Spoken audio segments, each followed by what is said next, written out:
বৰপেটাৰ সৰ্বভোগ আদৰ্শ বিদ্যালয়ত অভিভাৱকে লগালে তলা সময়মতে শিক্ষক উপস্থিত নোহোৱাক লৈ ক্ষুব্ধ হৈ পৰে অভিভাৱক কোনোদিনে শিক্ষকসকল বিদ্যালয়ত সময়মতে উপস্থিত নোহোৱাৰ অভিযোগ উত্থাপন কৰিছে অভিভাৱকসকলে কেইবাটাও বিষয়ৰ পাঠদানী নোহোৱাৰ অভিযোগ উত্থাপন কৰিছে অভিভাৱকে ইফালে শিক্ষকসকলে 3 মাহৰ দৰমহা নোপোৱা বুলি কৈ দায় কৰাৰ চেষ্টা চলোৱাৰ অভিযোগ উত্থাপন কৰিছে অভিভাৱকসকলে সৰ্বভোগ আদৰ্শ বিদ্যালয়ৰ এনে আদৰ্শহীন শিক্ষাৰ পৰিবেশক লৈ ক্ষুব্ধ অভিভাৱকসকলে ইয়াৰ বিৰুদ্ধে ব্যৱস্থা গ্ৰহণৰ দাবী জনাইছে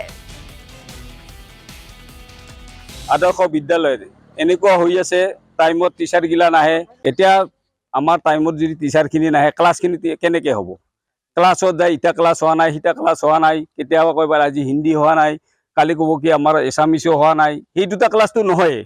হা এতিয়া আমাৰ ক্লাছ আমাক 7টাত কৈছে আমাৰ ল'ৰা ছোৱালী 7টাত আহি যায় পুৰা সিহঁতে লেট কৰে মোটামুটি কি হয় আহিব লাগে 7:30টাৰ পাছত আহে 8টাত আহি যায় এতিয়া আহিলে কেনেকৈ ক্লাছ হ'ব হা এতিয়া আমাৰ ক্লাছত ডিষ্টাৰ্ব হৈ যায় তেতিয়া গাৰ্জেনখিনি যিমান যি হ'লেও সচেতন হ'বই লাগিব সচেতন নহ'লেতো নহ'ব তাৰ বিষয়ত আজি আমি তালা মাৰা হৈছে